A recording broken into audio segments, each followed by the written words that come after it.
Diese Extremisten. Kriegstreiber. Verbrecher. Als ein Diktator. Der Schurken auch Feinde der Menschenrechte.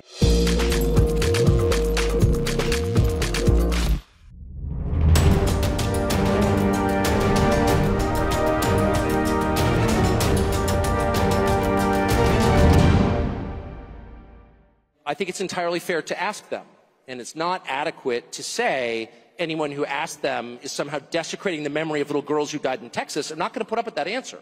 I don't care who gives that answer. That is not acceptable. And I think the real answer is Jeffrey Epstein was working on behalf of intel services, probably not American. And we have every right to ask, on whose behalf was he working? How does a guy go from being a math teacher at the Dalton School in the late 70s with no college degree to having multiple airplanes, a private island, and the largest residential house in Manhattan? Where did all the money come from? And no one has ever gotten to the bottom of that because no one has ever tried. And moreover, it's extremely obvious to anyone who watches that this guy had direct connections to a foreign government. Now, no one's allowed to say that that foreign government is Israel because we have been somehow cowed into thinking that that's naughty. There is nothing wrong with saying that. There is nothing hateful about saying that. There's nothing anti-Semitic about saying that. There's nothing even anti-Israel about saying that. I've spent my entire life pretty much in Washington, where I knew and loved a number of people, including one very close person who worked at CIA. That has never prohibited me from saying, I think the CIA has done some horrible things, murdered a bunch of people, participated in the murder of a sitting U.S. president. It's got a whole trail of crimes. That doesn't make me a disloyal American. It doesn't make me anti-American in any sense. I was born here. My family's been here for hundreds of years. I love this country. That's why I live here. So criticizing the behavior of a government agency does not make you a hater. It makes you a free person. It makes you a citizen. You're allowed to do that because you're not a slave. You're a citizen. And you have a right to expect that your government will not act against your interests, and you have a right to demand that foreign governments not be allowed to act against your interests. That's not creepy. It shouldn't be forbidden.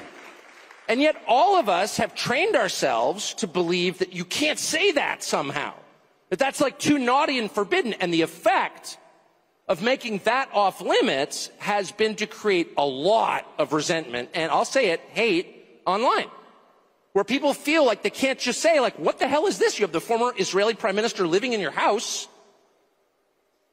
You have had all this contact with the foreign government. Were you working on behalf of Mossad?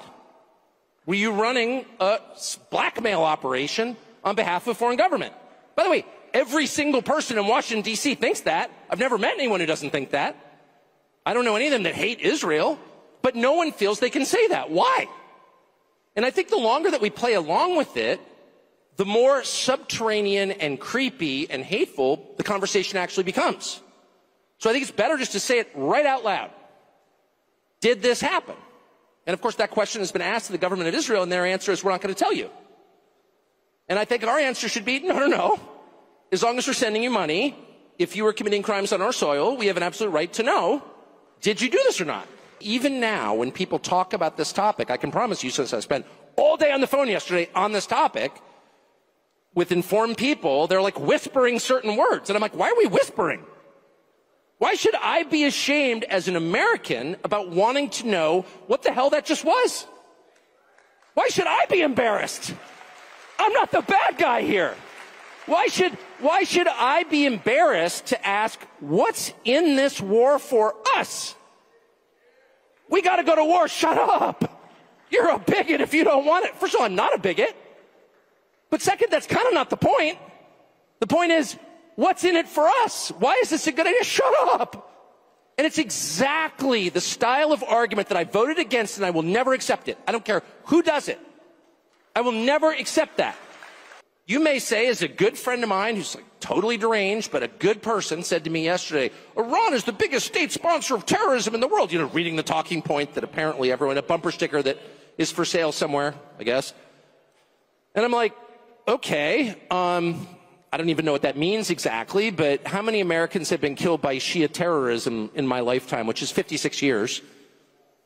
I can't think of any. I'm sure there have been some in the United States. There have been Shia terror attacks sponsored by Iran in the U.S. I can't think of any. There was 9/11. That was a Sunni terror attack.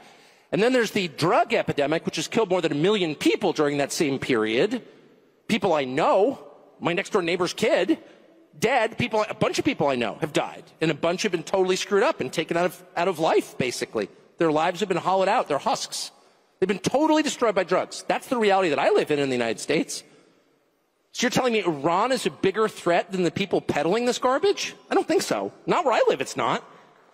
Oh, shut up. And the person literally said, you know, we're going to have to agree to disagree. Disagree with what? What are you even talking about? But at least he gave me an answer. He didn't say, oh, you hate so-and-so. He didn't go immediately to motive. This is when you know you're dealing with someone who has zero interest in getting to the truth of the question and instead is trying to make you be quiet in order to roll over you and make you obey. And the tell is when they go immediately to motive. Well, you just hate some group, or you're taking money from some other group.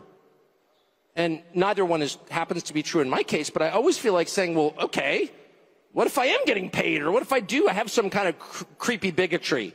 Which I don't, because I think it's immoral. God created individuals. Each one knows the hairs on your head. Each person has a soul. No person is seen by God as a member of a group. Each person is seen by God as an individual.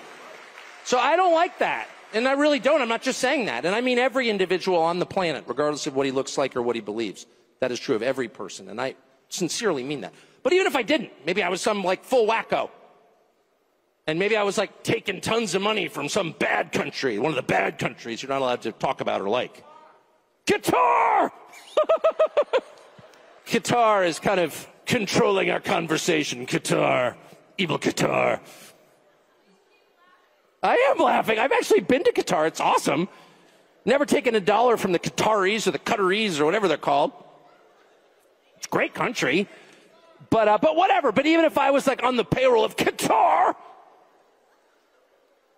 which I guess I can't now, but anyway, even if I was, it still wouldn't make the question any less relevant. Why is this a good idea? And their refusal to answer that question lets you know right away that you are not dealing with a person of good faith. You're dealing with a propagandist who is trying to control you.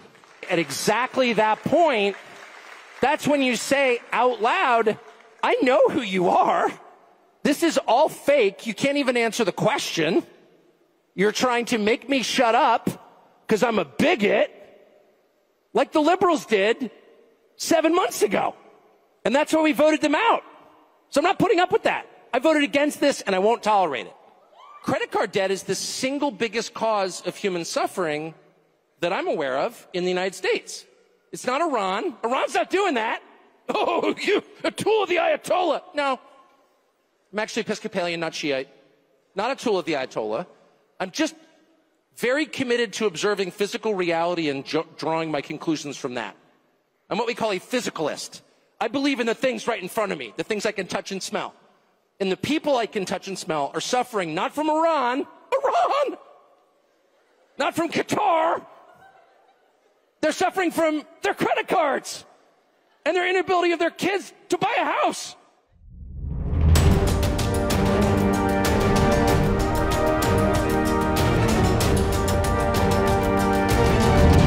Liebe Zuschauer, wenn euch unsere Beiträge gefallen, teilt sie unbedingt in den sozialen Medien. Abonniert unseren Kanal und drückt auf die Glocke, damit ihr keine Veröffentlichung von Gegenpol verpasst. Diese Extremisten, Kriegstreiber, Verbrecher, als ein Diktator, der Schurken, Feinde der Menschenrechte.